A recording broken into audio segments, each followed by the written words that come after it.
Welcome to another exciting episode of Home Sweet Home. My name is Rod McCall. And I am Bryce Runge. The one, the only.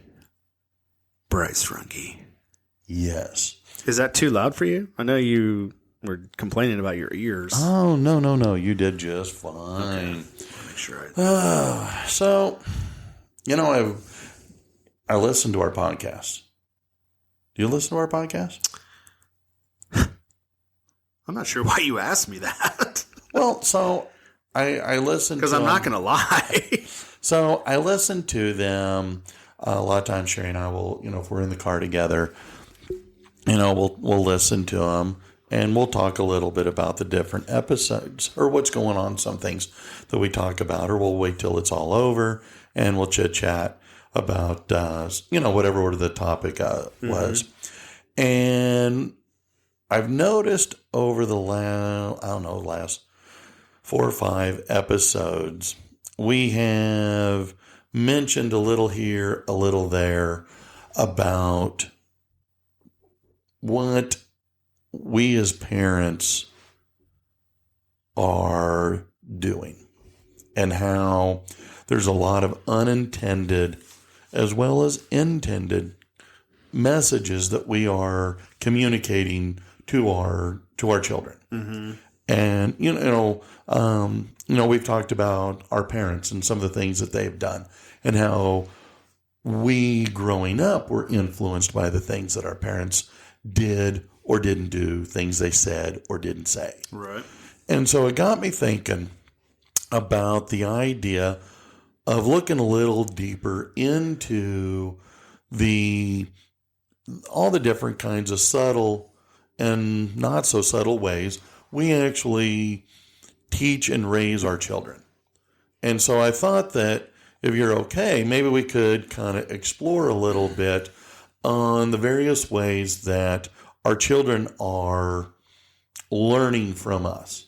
I mean, when we talked about alcohol and the mixed messages we could say of don't drink while we're, drinking a beer. Right. Or, don't hit your sister while I'm spanking you. Right. And, we've talked before about how, my mom and dad, they demonstrated a lot of respect for each other. They showed a lot of love to each other, and they weren't shy about it. I mean, they hold hands. Mm-hmm. A welcome home or a goodbye, kiss to, peck on the cheek or on the lips, and then boom, off they go. Yeah. And I mean, again, the way that I remember talking to Eric's mom, how we interacted, how we addressed problems, solved problems, failed to solve problems, and all the while, there's the kids. Yeah. And so I thought, I thought it might be worth taking a look at how we as adults, we as parents are teaching. I mean, again, there's the deliberate things that we shoot for, but I'm also thinking about the unintended messages that we share. Yeah, no, I love the direction of this episode. Okay. Yeah, I think it's really important because, like we said it before, I mean, they're always watching, and they're gonna at some point emulate the behavior, the actions, the words that you're putting out there.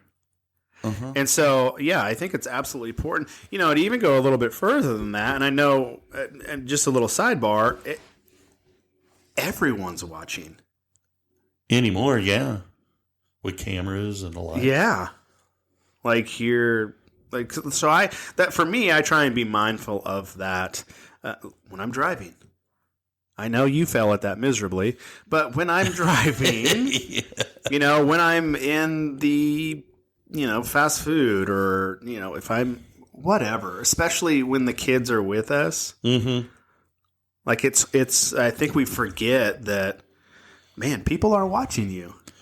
I remember one time Eric was in the back seat and we were driving. I don't know where we were going.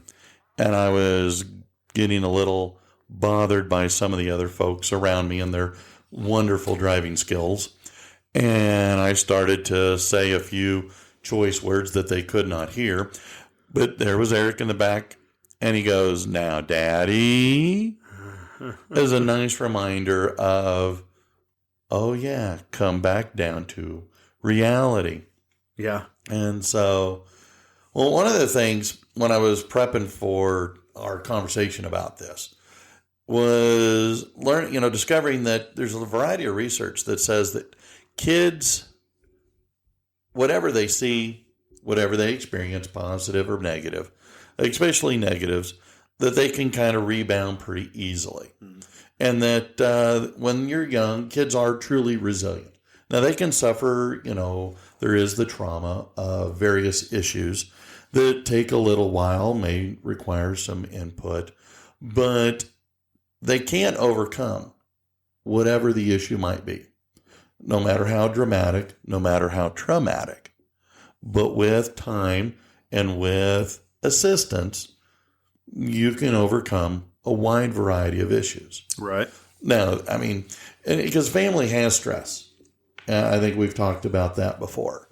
And so, whatever they go through, whether it's divorce like Radix or Eric went through, or other difficult issues of, families that have addiction problems, or some, God only knows what kind of issue might occur. But whatever it is, kids are resilient enough to overcome. So if we kind of screw things up, well, they stand a chance.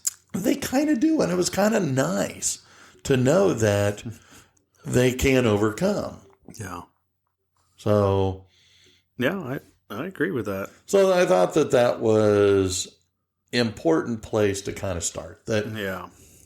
even if you, so anyway. Well, no, and I like what you said, like, because regardless of age, I mean, kids, right? So we're talking about kids right now. So Yeah.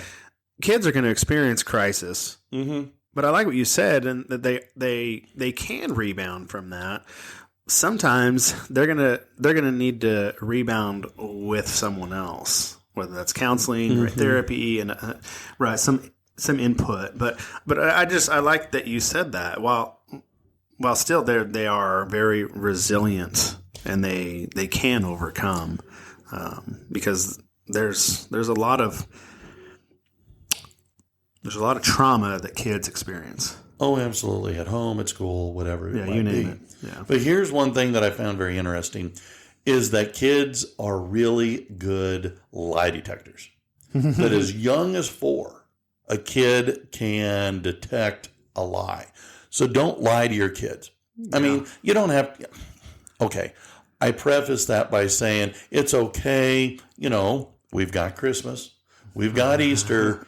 All right, we've got, teeth loss and all the wonderful characters that go with that. Right. I think there's a difference between that and other things that, as a parent, we could maybe be a lot less honest about. Mm-hmm. I don't know. I think you have to be age appropriate in what you share. Right, absolutely. I think you need to consider that.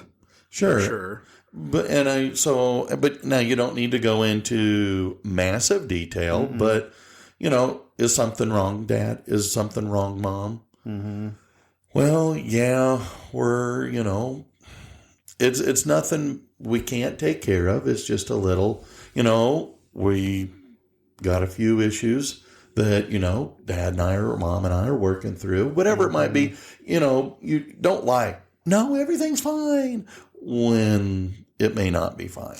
Right. I think being transparent is very important. Mm-hmm. Again, like I say, you got to be careful. Yeah. And make it age appropriate, but I guess they don't need to know all the dirt. No, and or all the details. Right. You're getting a divorce. Okay. Well, mommy and I, daddy and I we're going through some difficult times. We both love you. We both are going to be here for you forever. Mm-hmm. So, but we might do it from different houses. Mm-hmm. Or, we're going through, mommy lost her job or daddy lost his job. So we're going to have to kind of tighten the belt a little bit. Mm-hmm. May not get to go out to eat or do some of the fun things we have done in the past, but hey, we're going to get through this. Right. So I think that was kind of interesting. But kids truly look to us, and this is something that we've talked about in the past, but kids really do look to us as adults, to us as parents for cues on how to respond. As young as 6 months, a kid, a little child, and I'm sure you've experienced this with your two little girls, that when you're stressed, when you're angry, when you're frustrated, well, they kind of feed off of that. Same way when you're happy, when you're joyful, they feed off of that.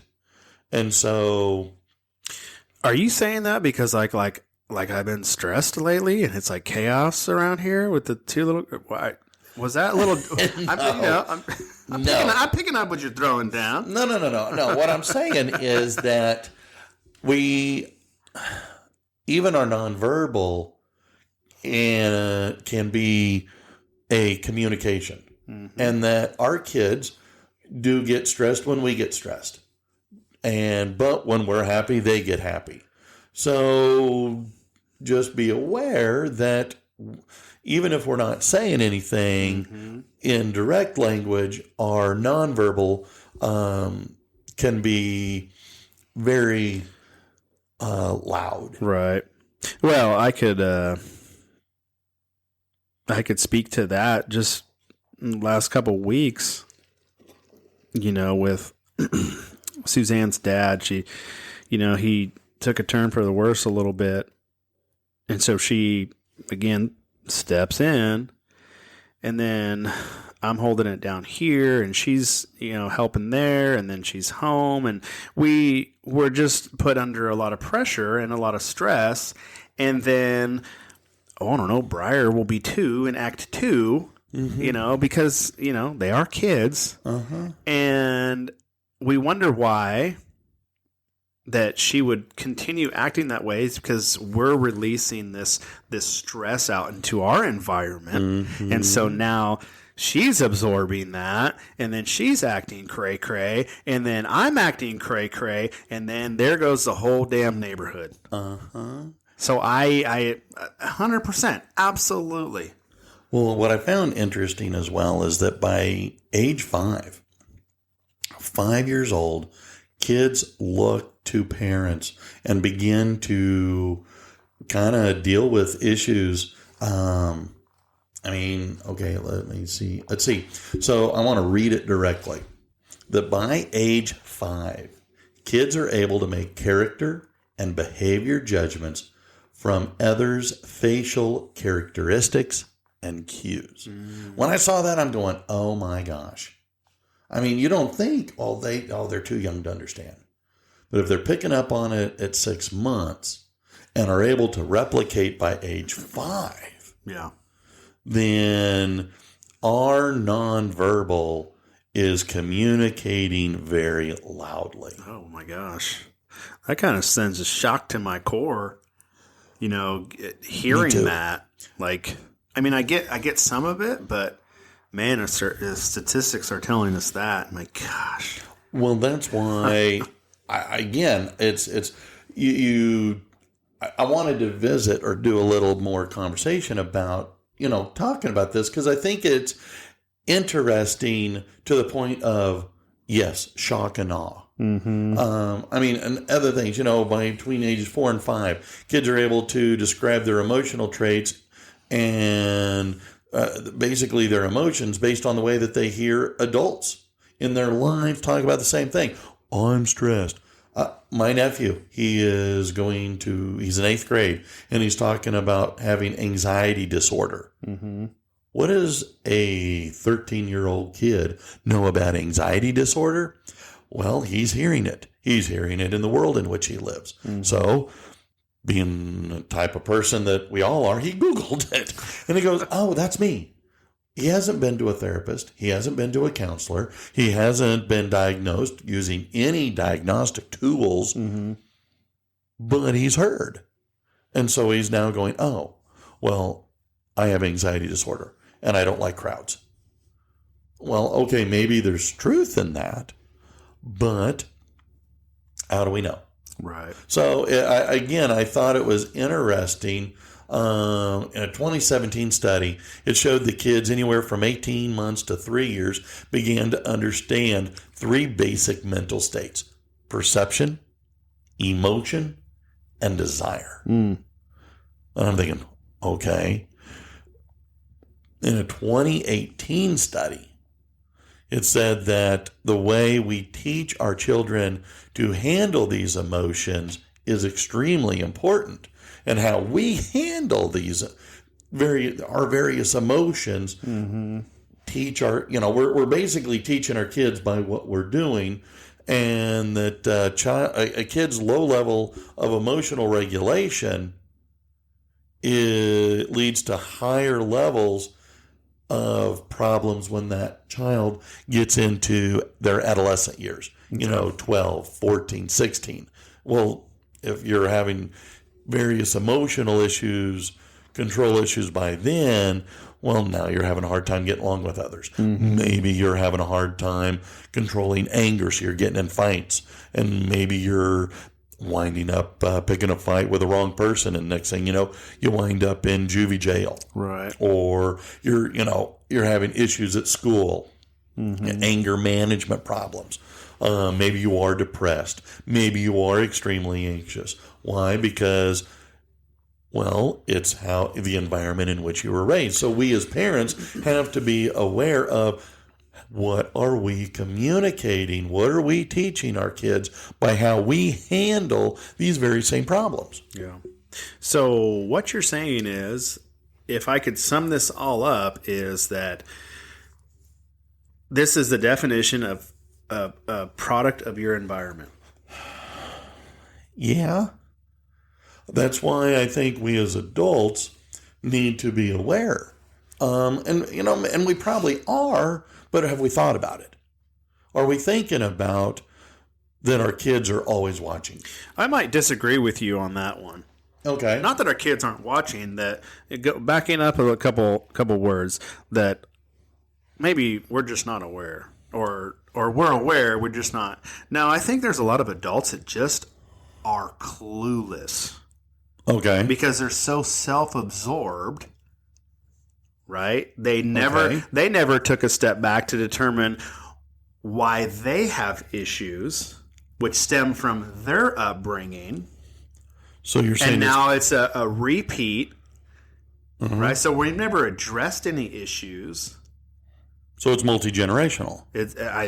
Yeah. Okay, it could be. I was trying to give folks benefit of the doubt because, I don't know everybody's, story. But I will say that a lot of folks asked me, well, Rod, I wouldn't have survived. I wouldn't have been able to be a functioning person after knowing that my kid had been murdered. Going through what you went through, being there when Eric was killed, all that. So many folks have said to me that they would have been an emotional mess. Right. Well, I was an emotional mess. But I had learned through life how to handle all kinds of disappointments, all kinds of, things not going my way. Now, granted, this was that on steroids. Right. But, I had, my parents. I was just about to ask you, how'd you learn those things? Well, again, it was through how you were raised. Yeah. And so I think that's why I really, truly do believe that we as adults, we as school teachers, we teach our kids a lot about how to handle so many things, from stress and anxiety and adversity. Coaches, they deal with this a lot.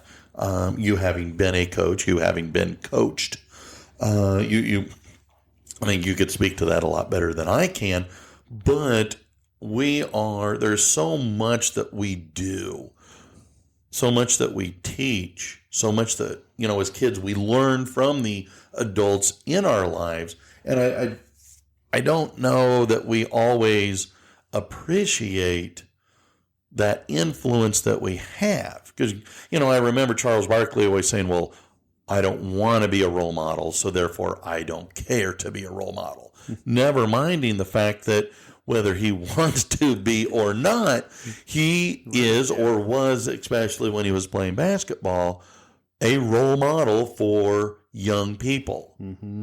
And so I think, understanding all these kinds of things. I mean, one thing that is interesting is that a kid's vocabulary is built or based on the words that they hear most often. So if you're upset that your child is, saying the F word at age 2, well, why do you think? I mean, they're not learning that at daycare. That's where self-awareness waved bye-bye to a lot of people a long time ago. If you're yelling at your kid, don't say the F word.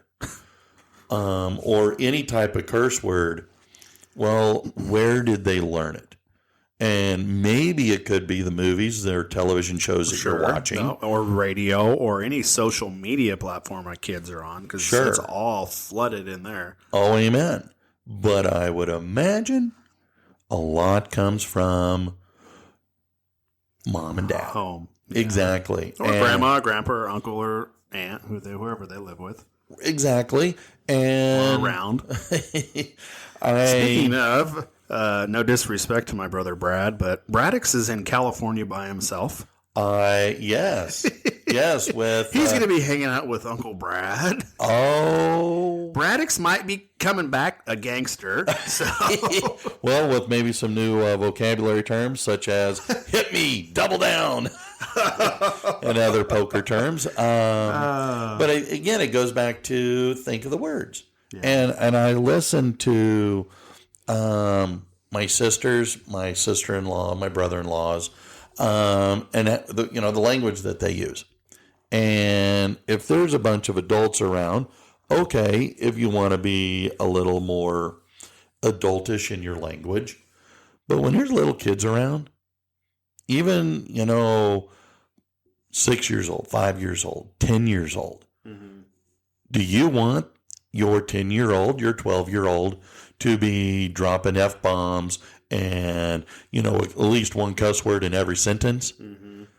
Because if you don't, well, then maybe it comes back to how do you speak? Right. If you don't want to have this kind of language be part of your children's vocabulary, then don't make it part of yours. And that is something that I struggled with.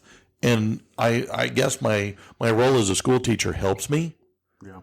Because I try and express my frustration without using bad language. I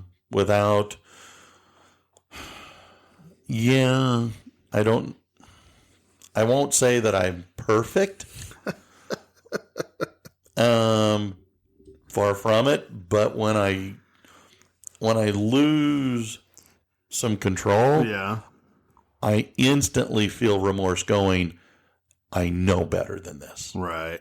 So again, it comes back to, what do we want our kids to know? What do we want the young people around us to know? Which is why I always find it interesting. You listen to coaches, especially football coaches, and the colorful language that they use. Yeah. They could make a drill sergeant blush a little bit sometimes. So again, very, very interesting. No, I'm just kind of thinking about a few things as you were pointing the reality of that, because I think there's not only isn't there support behind what you were saying. I mean, we've both lived it. Right? I'm currently with little ones, and Braddock's is, he's my firstborn, and he's he's caught me in the car a couple of times as I've, tried to get a little aggressive on the road. Kind of like when Eric would say, like, Dad, hey, Dad, pump the brakes. Like, dude, chill, dude. Like, we're not in that big of a hurry, right? Or, just about modeling certain behaviors and how we talk to each other in our home. It's definitely reciprocated, and it's like we see our kids modeling that now, like how Braddox talks to his friends or how we talk to each other in our house. It's so cute the other day. So Briar's 2, and I was taking them to daycare, and I usually say declarations. I've been saying it with Braddox for the last 10, 11 years. And in part of my declaration, it's about like, with God on our side, whom shall we fear? Mm-hmm. But I said, with God on our side, and there was kind of a pause, and then little 2-year-old girl in the back, very crystal clear, says, who shall we fear? And then I got chills, and I'm like, so you definitely listen to me, and you repeat what I said, so wow. But that's super cool, and I want you to know that. But I was thinking, man, again, that was the other day, and then you come today with this. They're watching and they're listening. Mm-hmm. It is, again, that's why I say it. We don't always think about these things when we are, when we're going through it, when we're in the middle of it at the time. One of the things that we used to do, I'm a big reader. I love to read. I have a pretty rich library of physical books as well as on my audio books. And one thing that we can do to help our kids with their vocabulary is to read to them. Mm-hmm. And I read to Eric. Even before he was born, I was reading to him. In fact, I ran across some information or a study that said that mothers all automatically have a strong bond to that child as soon as it's born, because they hear the mother's voice 24 hours a day, 7 days a week. But the dad can help develop that bond by reading to the baby even before they're born, so that way when the baby comes out, may not be able to see real well, but they can hear. Right. And so they can recognize the voice. But by doing so, by reading to the kid, and we read to Eric, well, mostly me, but read to Eric every day before going to bed, give him his nighttime bottle, and we would read. And right up until the very end. Mm-hmm. Part of our nighttime routine was to read. And he was getting into chapter books. We were reading Hank the Cow Dog, and then we were getting into Harry Potter. Oh, okay. And so we would read, every night. But the reason why I bring that up is that it really can have a huge impact on developing a child's vocabulary. Mm. And that way, because I think the more vocabulary they have, the better off they're going to do in kindergarten, first grade, second grade. Because the stronger that foundation is in kindergarten, first, second grade, when they're learning some of those most basic reading and writing skills, can have a massive positive impact when they get older. So if you're thinking, I'm so tired, I'm just going to put the kid to bed. Yeah. Well, okay, fair enough. I get it. Been there, done that, got the t-shirt to prove it. But if you can take an extra 10 minutes and read to the kid and make that part of your nightly routine, that it can have massive positive dividends as the kids get older, hopefully helping them learn to love to read. My sisters who listen to this, I would always buy them books. And I didn't realize just how much until they started telling me, stop sending books. Because the kids were going, oh, that's from Uncle Ron. Another book. Why doesn't that guy send us cash? Yes, or toys or anything else. And so I did. I finally caught on.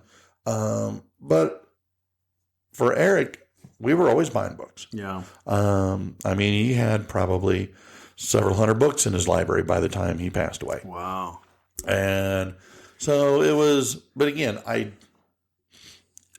thought it was kind of neat. Yeah. So that's why when your girls were born, I bought them books. And they read. I was going to say, even as adults, and so I was very anti-reading growing up. Yeah. I think I read my first full book cover to cover when I was 30. Really? In the last 10 years, I've read several books. And I thoroughly enjoy reading, but I've come to understand how much you grow, personal growth through reading. Mm-hmm. Like I've developed my thought life. I have my thinking has been enhanced, and I attribute that to reading. So, I was going to say last night, I was going to make a joke, but last night I'm by myself last night and tonight, and the girls went to bed. I just put them to bed. I'm like, you're going to bed. But Suzanne is very consistent with reading at least 2 books to Briar every night. Mm-hmm. And she loves it. Well, yeah. And of course, the kids' books. So they're not real big. But what's interesting is that we're again talking about vocabulary development. What about brain development? Your brain at age 6 is 95% of its adult size, but does not become fully developed until about age 25.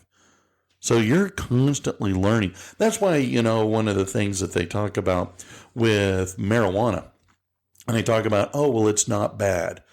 Well, the damage it can have on under 25-year-olds, oh my gosh, is massive because it's having such a huge, huge negative impact on their underdeveloped brains.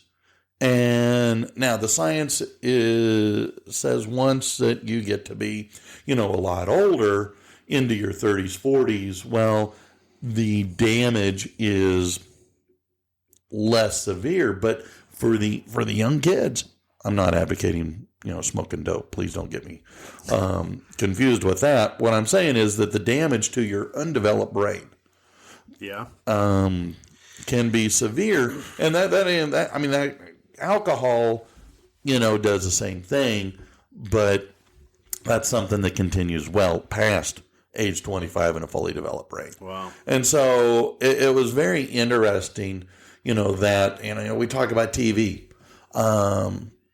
I'm kind of glad that we were not babysat with a TV when I was growing up. Yeah. There was no TV. Of course, there wasn't a lot of TV to watch. I thought you watched, was your TV? Was it called a TV? I thought you stared at a radio and watched. Kiss my grits. But no, that was back, when Saturday morning had cartoons. Right, yeah. And we would watch cartoons, and my mom would say, okay, you have until 9 a.m. So when you get up till 9 a.m., well, if you sleep till 8, you got 1 hour of cartoons. Right. And there were not cartoons afternoons. There were no cartoons after school. There were no cartoons 24 hours a day on the Cartoon Network because that didn't exist back in the 70s and early 80s. So... But what's interesting is that so many times today we see TV being used as a babysitter. And one of the things that I don't think that parents appreciate is what you're seeing on TV. I look at the stuff, and I did this with Eric, watching we would watch TV together. Mm-hmm. And we would put in the old Disney movies. I cannot tell you how many copies of The Lion King we wore out. And it was a happy day when it went to DVD. But we would watch, Disney movies. And because I did not like Nickelodeon, and I did not like the stuff that was available for kids on the Disney Channel because they were promoting the stupidity of adults. Yep. The kids were superior to adults. They were more clever. They were able to I don't know. I just did not like the way that it portrayed that interaction. But I think there's so much on TV, and if you just put your kids out there, and I think that it is not necessarily an age appropriate babysitter.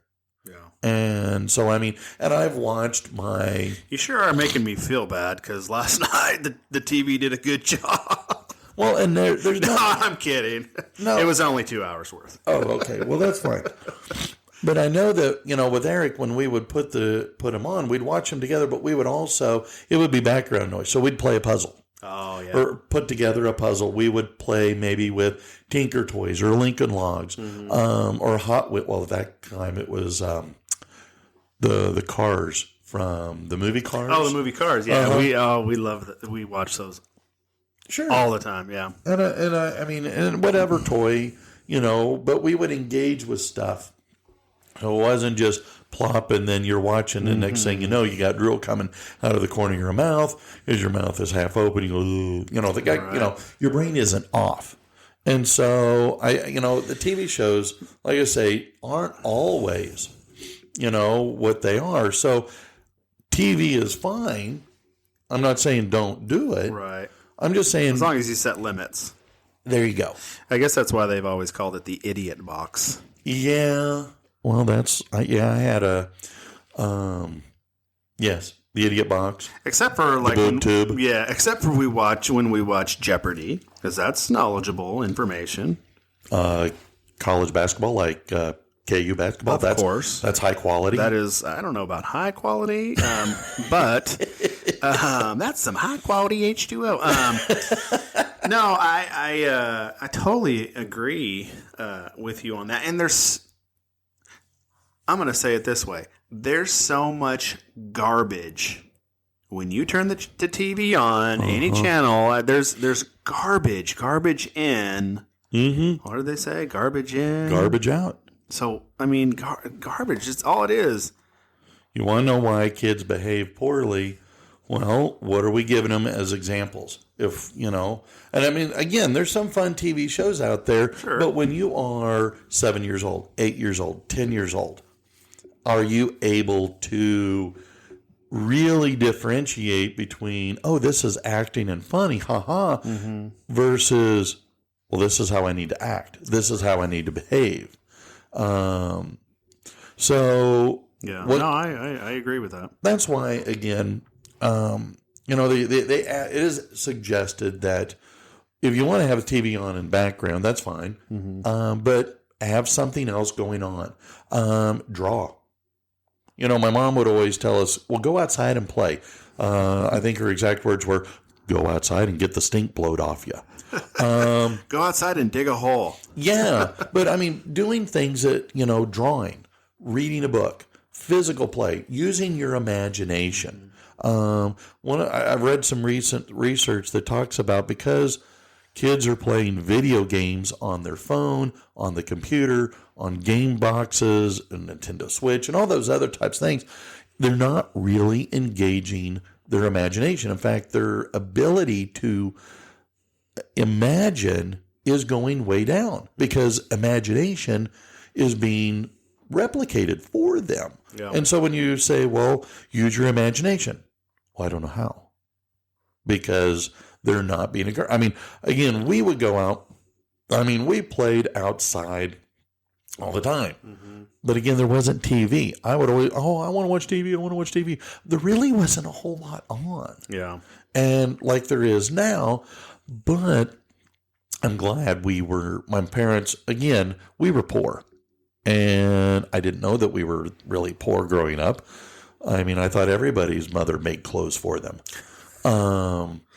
But I also I understand now, I don't think that was their intention, but it was a nice positive unintended consequence of using imagination. Right. And so therefore, and plus when you're outside and you're playing with the kids in the neighborhood, well, you're developing good, positive social interaction. You're developing a lot of these skills that are beneficial to you later in life. Because if you're playing with the neighbor kids, you're using your imagination, but you're also dealing with conflict resolution. You're figuring out, you get your feelings hurt, so you come home and, okay, now mom or dad step in and, okay, let's figure out how to deal with this emotional issue versus burying your head in a computer device or electronic device where you are isolating yourself, cutting yourself off, and then you wonder, why am I having trouble interacting with other people? Well, it's kind of this self-perpetuating problem. Mm-hmm. So, I don't know. I agree with that. Yeah, I get times are different. I get that. But you, as a parent, and you have kids, you have the ability to control what takes place on the cell phone. There's parental guidances, and you can shut down apps, and you don't have apps or whatever. So you could control that. You could be the parent in the home and control how much time a child does watch TV or how much time a child does play a video game. Yeah. So, like, I get that there are times where, I mean, it's happened to us recently. I'm not going to lie about it, because there's been nights and it's just, we're so stressed. Just like, here, watch Sing 2 on the iPad, and just give me a second to breathe. And there's nothing wrong with that. But when that becomes the daily routine, I think there's a lot of consequences that come out of that may not always be so positive as the kids become a little bit older. Yeah, I agree. Well, listen, I got more. Well, good. But we're out of time. Can we do this again? I would actually, I think we need to continue the conversation. Because I got stuff on sleep. I got stuff on food, family dinners. I mean, I got. Oh my gosh! All which play a massive role. Well, yeah. A child success. Okay. Are we okay with that? Yeah, let's do it. All right. Well, then until next time, I'm Rod. I'm Bryce. See you soon. Later.